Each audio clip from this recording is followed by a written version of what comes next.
Jeff Passan here in the Baseball Tonight studio, joined by Alden Gonzalez and Tim Kurkjian. We're here for a little Baseball Tonight extra, and we're going to be talking Dodgers. Big weekend for Los Angeles, a couple of transactions, a really impactful injury with Corey Seager going to miss at least a month with a broken hand after being hit by a pitch. Dodgers also go out and trade for Yoshi Tsutsugo from the Tampa Bay Rays, but the biggest move, arguably, was the signing of Albert Pujols. And Alden, we're going to start with you. You've covered him for years with the Los Angeles Angels. Now he is with the Los Angeles Dodgers. Albert Pujols did not want a backup role with the Angels. He's going to have that with the Dodgers. Why the change of heart? Yeah, that's the big question here, Jeff. And what I can tell you is that before the Dodgers even made this move, they were very explicit with Albert about what this role is going to be. As you touched on, it's a backup role. It's not only a backup role, but what they're looking for him to do is something very specific, which is be a guy who comes off the bench to drive in runs late, particularly against left-handed pitching. This is a team that has a very shallow bench right now, that has struggled overall against left-handed pitching. And yes, there could be opportunities to get some playing time at first base. Max Muncy has versatility at second. At third, there will be opportunities there, especially given those injuries that you alluded to earlier.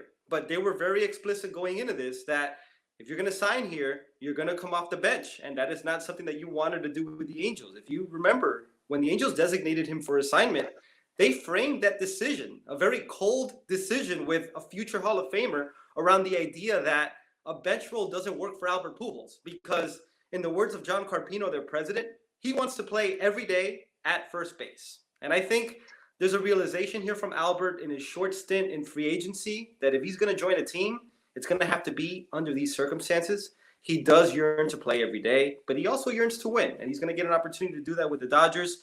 He wants to keep playing. This is the only opportunity that's out there. It's a winning team, and I think right now he's open to it.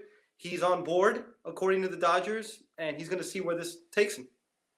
Alden, you said it right there. The winning team is part of this. And Timmy, I have to admit, I was surprised when I heard he went to the Dodgers. Did it strike you the same way, or did you have a sense that he was going to relent on this idea of playing every day still at 41 years old? I didn't think. I was surprised too. I was especially surprised it ended up with the Dodgers. But when it comes to winning, and I know this sounds corny, about 15 years ago, I asked Tony La Russa, tell me a story about Albert Pujols that I've never heard. And he goes, he is the guy in spring training in the inter-squad game who is jumping up and grabbing the fence, screaming for someone to score from second on a single in an inter-squad game in spring training. Now, I don't think Tony would make that up. The point is, Albert wants to win. Every day he shows up to hit and to play his best and to win. So he looks at the Dodgers and says, I might win another ring here.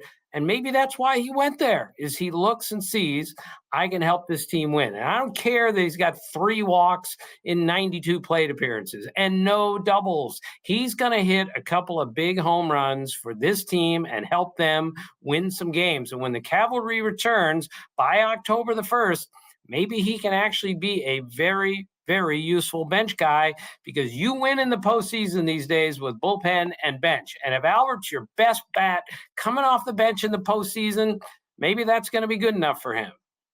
Yeah, it's interesting. We talk about the Dodgers winning right now at 22-18 in third place in the National League West. And yet I have this feeling that when it comes to October, when we get to that point and the playoffs begin, the Dodgers are still going to be favorites, because right now they're missing Cody Bellinger, MVP a couple of years ago. They're missing David Price. They're missing Brusdar Graterol. And now they're missing Corey Seager, their shortstop.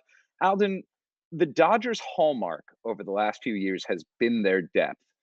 Do they have enough depth to weather this injury if it does last beyond a month? And if a hand injury, which is the sort of thing that can linger for so long, ends up affecting Corey Seager past the time he comes back? You know, I got to tell you, Jeff, as the Dodgers started to slide after the really hot start and they just continued to have injuries, I kept saying, they'll be fine, they'll be fine, they'll be fine. They had the depth. Then Corey Seager fractured his right hand. And I think that's when the concern really began. You talked about this being a 1-month injury. This is a 2-month injury, at the very least. This is 7 to 8 weeks typically. And the Dodgers do have great depth. They're still in a really good position. But if you think about the trickle-down effect of Corey Seager being out for a prolonged period of time, that's Gavin Lux now sliding over to shortstop. Gavin Lux has struggled offensively this year. He has struggled defensively in the past. Now you have a hole at second base. Now you have A.J. Pollock, Cody Bellinger out in the outfield, so you can't really use Chris Taylor to plug in multiple roles there.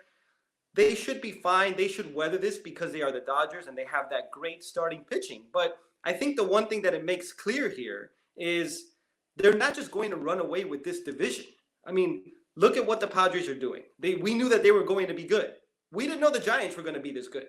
They're a very good team right now.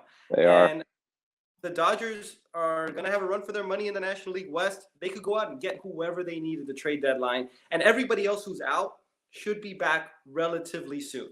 So they'll be fine there. But I think Corey Seager, that hole at shortstop, the void in the number 2 spot of their lineup, in between Mookie Betts and Justin Turner, that's a real one for the Dodgers. I'm not saying it's going to be completely crippling for them, but that's one that they're really going to feel. And Timmy, we sit and look at this historic shortstop free agent class of 2021-22. One of them, Francisco Lindor, signed already. Another, Javi Baez, has been hot and cold. Carlos Correa hasn't lit the world on fire. The one guy who I really think that teams, big market teams, were looking at and saying this could be a franchise player is Corey Seager. Now, I understand if he comes back or goes out in October and lights the world on fire like he did last October, it's going to be a moot point. But is this going to have, you think, any effect on his free agency? Well, let's see how healthy he gets. And if he plays like he did in October last year, he will get pretty much whatever he wants in free agency. And you tell me how the Dodgers are going to let that guy get away if he has another monster October. We asked on the air the other night, of all the free agent shortstops, and nobody loves Trevor Story more than I do, who's the best of the group? The answer is Corey Seager. I said it was close. Eduardo Perez said, no, it's unanimous. He is the best of the free agent shortstop. So let's see how he does after he gets healthy. Like Alden said, how long is this going to linger? But if he's 100%, the Dodgers, to me at least, have to re-sign him. And if they don't, he's going to make a fortune somewhere else. Imagine him going to the Yankees. How much could they use him at shortstop? My goodness. Yeah, we were talking about this on the Baseball Tonight set yesterday. Corey Seager, a left-handed bat that the Yankees desperately need in the middle of that lineup, would be ridiculous. For right now, though, he's a Los Angeles Dodger, and thankfully for the Dodgers, they've still got pitching in Walker Buehler, Julio Urias, Clayton Kershaw, and Trevor Bauer, all with sub-3.5 ERAs, keeping them afloat. We'll see just how their injuries end up affecting them. For Tim Kurkjian and Alden Gonzalez, I'm Jeff Passan with Baseball Tonight Extra.